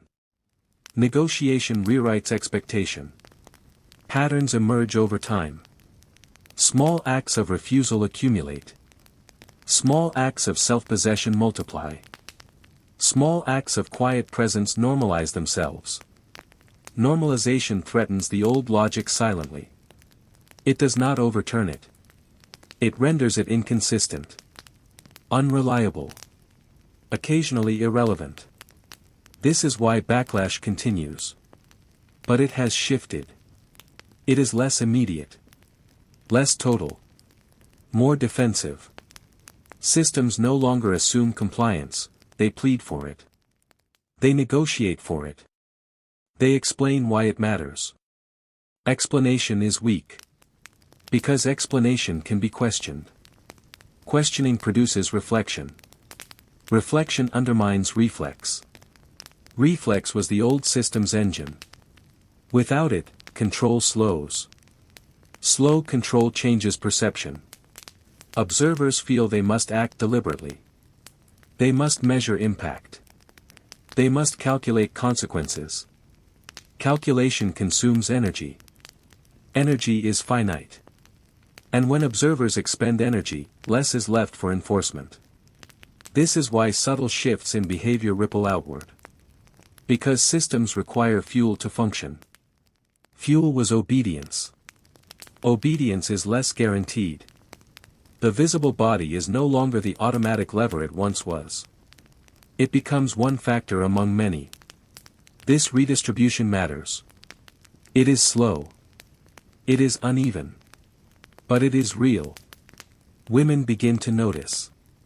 They feel the difference. They inhabit their bodies with less vigilance. And inhabitation changes posture. It changes voice. It changes thought. Thought reshapes action. Action reshapes environment. Environment reshapes expectation. Expectation governs interaction. Interaction governs opportunity. Opportunity shapes life. This is the quiet mechanics of change. Not confrontation. Not spectacle. Just sustained presence. Beauty loses its monopoly over meaning. Attention loses its coercive power. Visibility becomes negotiable. Negotiable spaces allow freedom to emerge. Not perfect freedom. Not complete freedom. But functional freedom. Functional freedom accumulates in practice. Not in theory. Not in speeches. Not in policy. But in moments. Daily decisions. Small refusals. Unremarkable acts of being. And repetition solidifies them. As habit. As precedent. As expectation. The system adjusts. Not always gracefully. Not always quickly. But inevitably. Because human behavior cannot be endlessly coerced. It adapts, resists, and redirects. Beauty remains. Visibility remains. Judgment remains. But inevitability has faded. And without inevitability, power must negotiate. Power must respond. Power must account. This is how centuries of obligation loosen. Not in a day. Not in a single act. And repetition breeds expectation. Once small refusals occur often enough, they stop feeling risky. They begin to feel normal. Normalization reshapes perception. Observers adjust unconsciously. They expect less compliance. They anticipate less apology. This subtle shift undermines authority without confrontation. Authority relies on assumed obedience. When obedience is no longer assumed, authority must justify itself. Justification exposes bias. Bias invites critique. Critique creates friction. Friction slows enforcement. Slowed enforcement weakens habit. Weakened habit allows new behaviors to flourish. The visible body, once overburdened with symbolic meaning, regains autonomy. Autonomy is not absolute. It is conditional. But it is noticeable. Noticeable changes interactions. Interactions create patterns. Patterns form culture. Culture shapes expectation. Expectation shapes opportunity. Opportunity shapes lived experience. This is how incremental shifts become structural. Not with dramatic upheaval, but with persistence. With patience. With survival. Every act of presence without apology chips away at invisible debt. Every refusal to perform vigilance reduces labor demanded by others. Every moment of inhabitation teaches possibility. Possibility alters confidence. Confidence changes posture. Posture influences perception. Perception affects treatment. Treatment accumulates into habit. Habit reshapes norms. Norms shift expectation. Expectation guides behavior. Behavior recreates society. This is not immediate. It is generational. It is subtle. But it is unstoppable once repetition begins. Beauty remains. Attention persists. Judgment continues. But inevitability is gone. Where inevitability disappears, choice emerges. Choice redistributes responsibility. Responsibility challenges assumption. An assumption was the system's foundation. As assumptions erode, systems become brittle. They falter under pressure. They adapt, slowly, awkwardly, imperfectly. But they adapt. Because systems cannot ignore lived reality. Reality persists. Behavior persists. Persistence accumulates. And persistence matters more than authority ever did. Small acts of presence without apology, the refusal to shrink, to preemptively soften, to justify existence, multiply. They form new templates for living. They create quiet precedents. These precedents do not announce themselves. They simply exist. And others notice. And others emulate. And the cycle continues. This is the slow, almost invisible mechanism of change. Not revolution. Not spectacle. Not confrontation. Just repetition. Just survival. Just the patient accumulation of choice over assumption. Beauty no longer dictates fate. Visibility no longer requires debt. Attention no longer guarantees consequence. And when the inevitable becomes negotiable, freedom quietly takes root. And once freedom begins to take root, it reshapes perception from the inside out. The body, once a site of constant vigilance, becomes a space of negotiation. Presence is no longer automatically interpreted. Silence is no longer automatically assumed guilty. Movement is no longer immediately corrected. Each small shift accumulates. Every glance that does not require apology. Every word spoken without preemptive softening. Every act of existence that goes unpunished. These moments are the currency of autonomy. They build resilience. They produce confidence. They teach bodies and minds that survival does not demand constant debt. Observers, meanwhile, adjust unconsciously. They notice patterns that do not fit old narratives. They hesitate. They pause. They recalibrate expectation. Expectation governs opportunity. Opportunity governs action. Action produces precedent. Precedent solidifies culture. This is why repetition matters more than spectacle. Because the small, quiet acts of refusal and presence do not provoke immediate retaliation. They simply exist. They accumulate. And they change the rules without anyone needing to announce it. Old hierarchies resist. They try to reclaim authority. They produce backlash. They appeal to tradition. They explain, warn, and threaten. But each failed attempt weakens credibility. Because the observed no longer responds predictably. Because consequences are no longer guaranteed. Because the system depends on certainty, and certainty is dissolving. Slowly, perception shifts. Beauty loses its coercive force. Visibility becomes manageable. Judgment loses immediacy.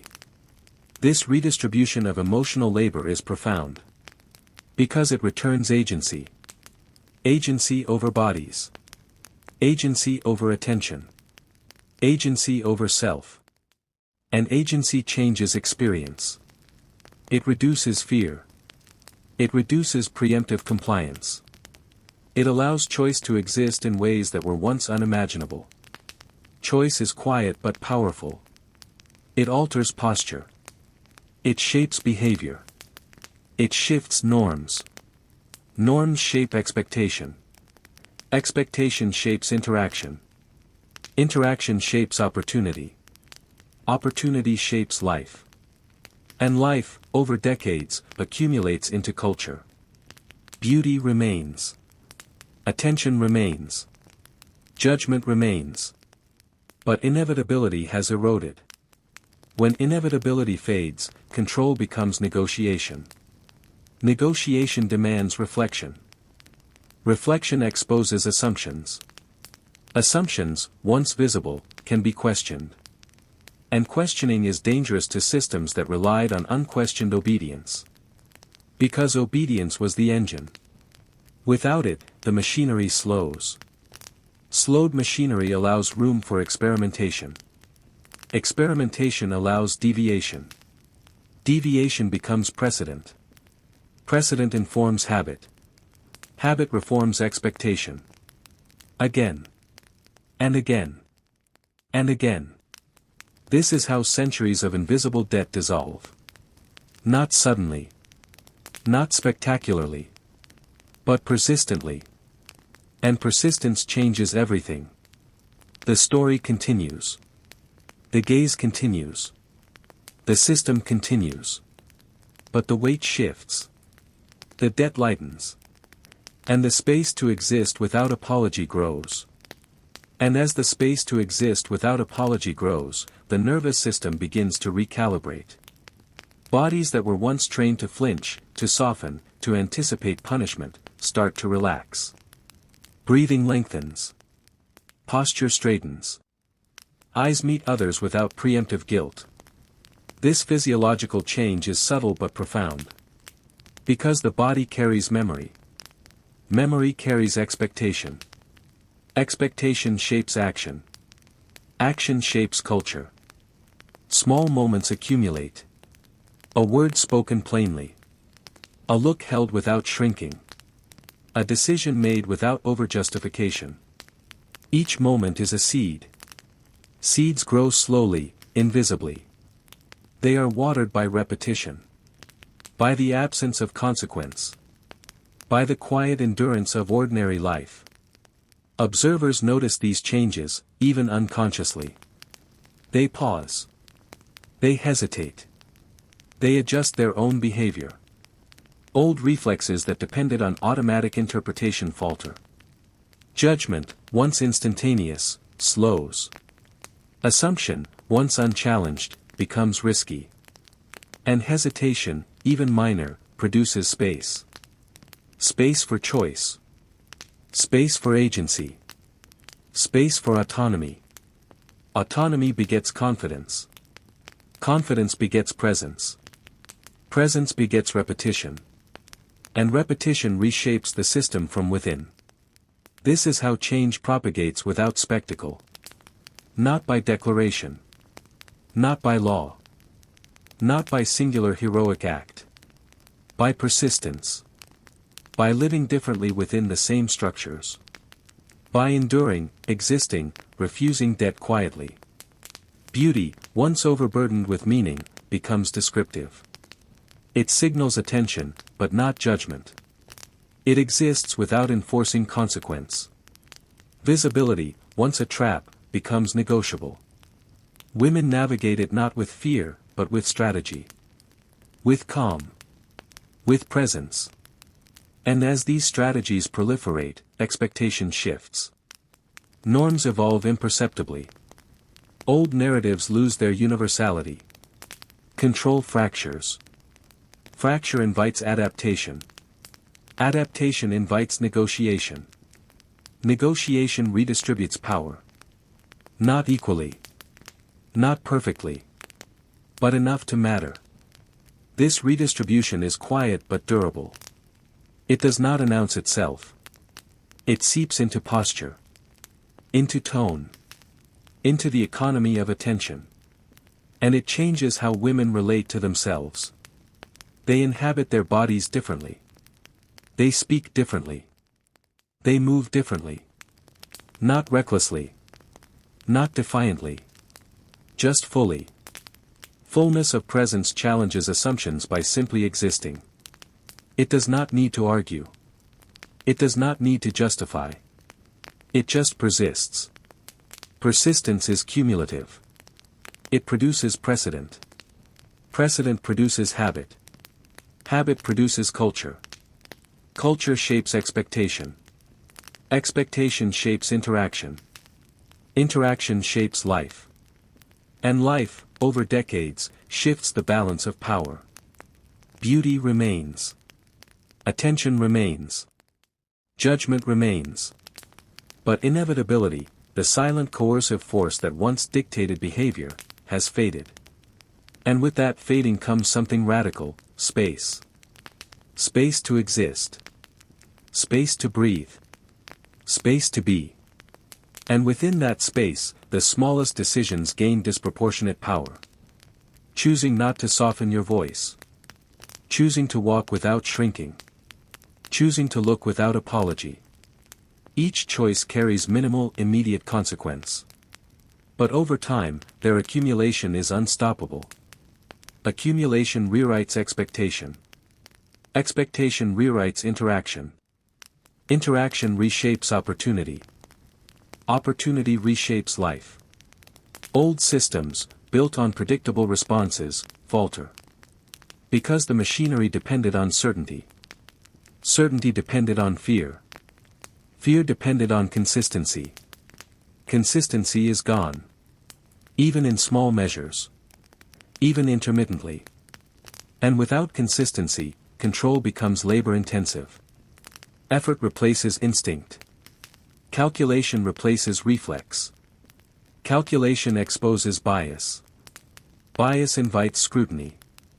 Scrutiny corrodes authority. This is why even minor acts of presence feel threatening. Not because they are loud. Not because they are spectacular. But because they are real. And real cannot be easily ignored. When the old rules no longer function automatically, they must be enforced deliberately. Deliberate enforcement is inefficient. Inefficient systems are vulnerable.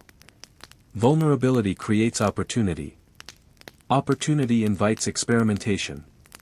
Experimentation produces precedent. Precedent produces habit. Habit produces culture. And culture, over decades, transforms expectation. Beauty remains visible. Attention remains drawn. Judgment remains possible. But inevitability is gone. Without inevitability, presence itself becomes an act of negotiation. Negotiation requires reflection. Reflection exposes inconsistency. Inconsistency reveals bias. Bias erodes credibility. Credibility weakens authority. Authority falters without obedience. Obedience is no longer guaranteed. It is chosen. Choice redistributes power. Not perfectly. Not immediately. But enough to matter.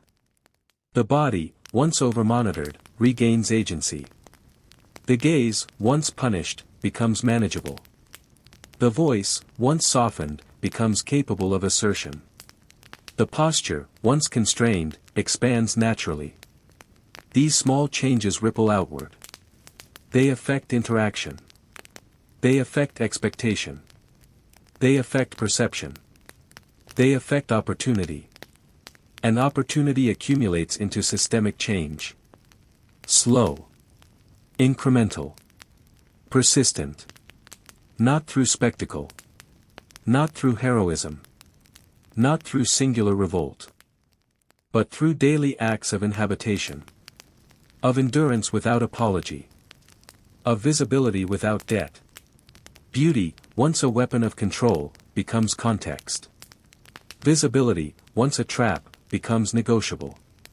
Attention, once a burden, becomes manageable. And inevitability, once the engine of control, erodes. Erosion is quiet. Unremarkable. Relentless. And from erosion, freedom emerges. And as freedom emerges, it shapes perception before action. The body, once a site of constant surveillance, becomes a locus of choice. Every glance held without flinching. Every step taken without preemptive caution. Every word spoken without softening.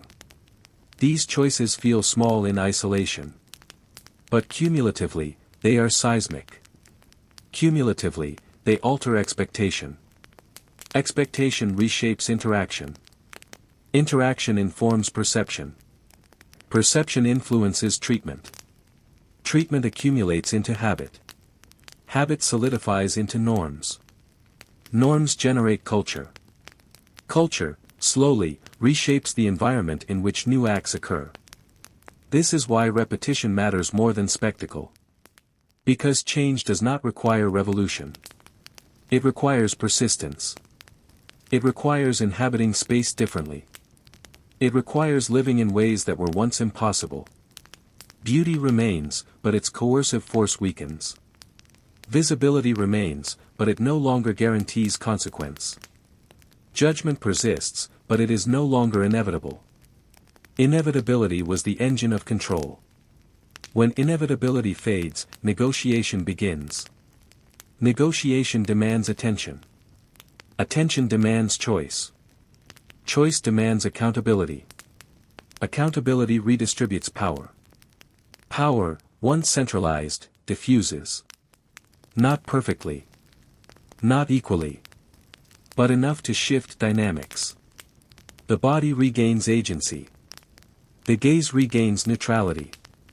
The voice regains authority. The posture regains freedom. Each act of inhabitation challenges the old order quietly. Each act accumulates precedent. Each precedent reshapes expectation. Each reshaped expectation modifies behavior. Behavior forms habit. Habit informs culture. Culture informs life. And life, over decades, transforms systems. Not through singular heroic acts. Not through dramatic upheaval. But through patient persistence. Small acts of existence without apology. Small refusals to preemptively manage perception. Small decisions to occupy space fully. Accumulate into lasting change. The machinery of control slows. Its predictability falters. Its efficiency diminishes. Observers hesitate. Reaction slows. Judgment becomes inconsistent. Fear loses precision. When fear loses precision, obedience fades. And once obedience fades, power must negotiate. Negotiation is slow, messy, uneven. But it is human. And humanity, when allowed space, adapts. Beauty continues to exist. Attention continues to be drawn. Judgment continues to be possible. But inevitability has faded. And with that fading comes autonomy. Autonomy is not perfect. It is incomplete. It is fragile. But it is durable enough to change experience. Enough to change expectation. Enough to change culture. And within this fragile autonomy, the ordinary becomes revolutionary. Simply existing without apology, walking, speaking, looking, produces subtle tremors in systems built for control. The body, once a surface to be managed, becomes an actor in its own right. Every step, every gesture, every pause carries meaning without needing explanation. Observers notice these tremors, even if they cannot articulate them. They hesitate. They calculate. They adjust their behavior, unconsciously at first, then consciously. Old rules, once assumed universal, appear arbitrary. Assumptions lose credibility. Control becomes labor-intensive. And labor is finite. Every moment spent monitoring, correcting, anticipating, drains energy. Drained energy diminishes enforcement. Diminished enforcement produces inconsistency. Inconsistency invites experimentation. Experimentation generates precedent. Precedent informs habit. Habit shapes culture. Culture reshapes expectation.